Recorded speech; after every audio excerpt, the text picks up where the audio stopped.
at Exodus chapter 20 verse 5. Thou shalt not bow thyself to them nor serve them.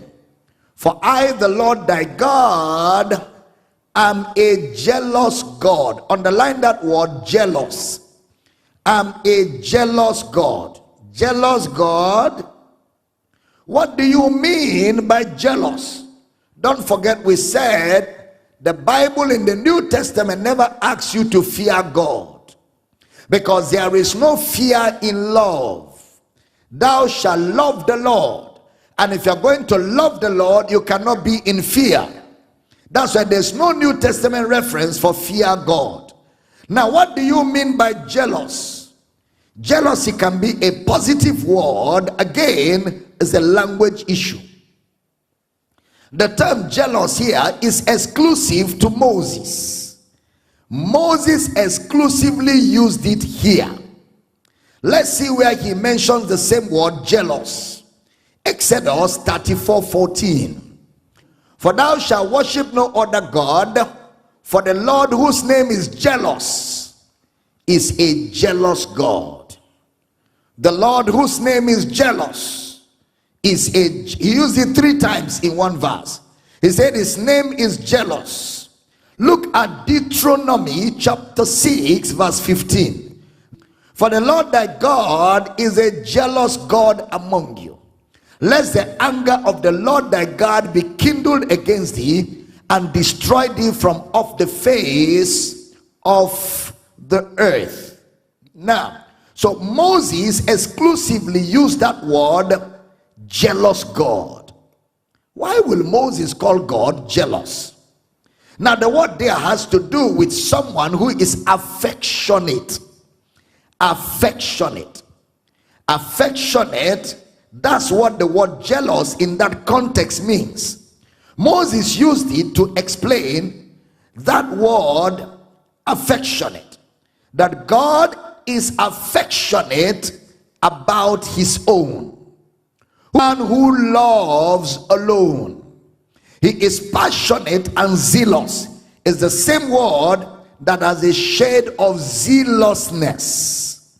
Not jealous like envy, no. One who is affectionate about what he owns. So when he calls him a jealous God, see what he says afterward. Exodus chapter 20 verse 5. Pay attention. Thou shalt not bow thyself to them nor serve them. For I, the Lord thy God, am a jealous God. After saying he's jealous, visiting the iniquity of the fathers upon the children unto the 3rd and 4th generation of them that hate me. Wow. The word visiting, the way he says it is like he is jealous visiting. So in our minds, our English minds, what we understand is that God is jealous, visiting like 4 generations. So by the time you trace it, my great-grandfather's issue transferred to my father, transferred to me, and is transferring to my child. But that's not what it means. Many people misquoted that scripture, and they have created doctrines, practices, and denominations, and even movements from a misunderstanding of the communication in that text of scripture. He uses the word paquad, P-A-Q-A-D, paquad in the Hebrew. Paquad was never used up to this point for imputing sin or punishing people.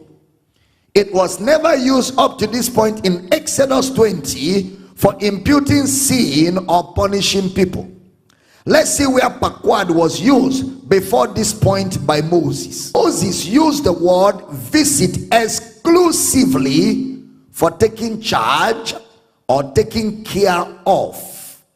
So let's go back. So he is jealous. So he is affectionate about his own. So how does he show that affection? by taking charge of the iniquities of the fathers upon the children. So Moses is showing God's mercifulness or God's redemptive nature, not vengeful or judgmental. Look at something. I want you to make an observation in Numbers, the 14th chapter. But before that, this was when the whole Israel rebelled against God. Did you observe that the so-called generational curses all over Africa, breaking of curses, generational curses, family patterns, generational covenants, generational this? Did you observe that the so-called generational curses and family patterns didn't even happen? When the children of Israel rebelled against Moses, God said those that will not enter the promised land does not include their children. That is what you are claiming to be generational curses in this origin did not even happen. It didn't happen to the first generation. Their children were excluded. They are just taking advantage of the ignorance of people and punishing a lot of you that say we are doing too much. Well, if you say the knowledge of Christ is too much, you will keep breaking coconut. You will keep eating apples, oranges, and pineapple in church so that you can be fruitful. You will eat mango. You will eat watermelon in church, stain your white suit, look like you had an accident and bled on the suit during the church service, because watermelon can give you that coloration in the name of fruitful service. You keep eating fruits. They collect your money from you as a seed and give you fruit to eat.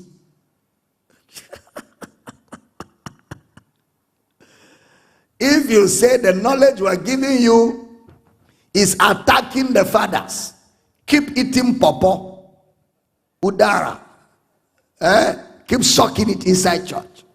Let your teeth be punished with tanginess, while your money is joyfully siphoned from you. In the name of breaking generational curses, breaking family patterns, altars, breaking foundation. They're just taking advantage of the gullibles, taking advantage of the ignorance of people.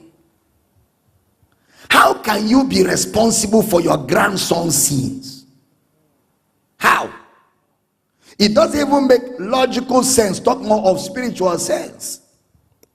Some are even changing their surnames. Say, no, I don't like my surname. I need a new name. I need a baptism name. Dominion. Zion. You know? Say Murumba. The name they gave me is the reason for my failure. And is working in a company of a man who shares the same name with him. The name they gave me is the reason for my failure. But he's working in a company that is owned by a man that is answering the same name he's answering. Can't you think? There is a man in America who became the president of America, and his name is Bush.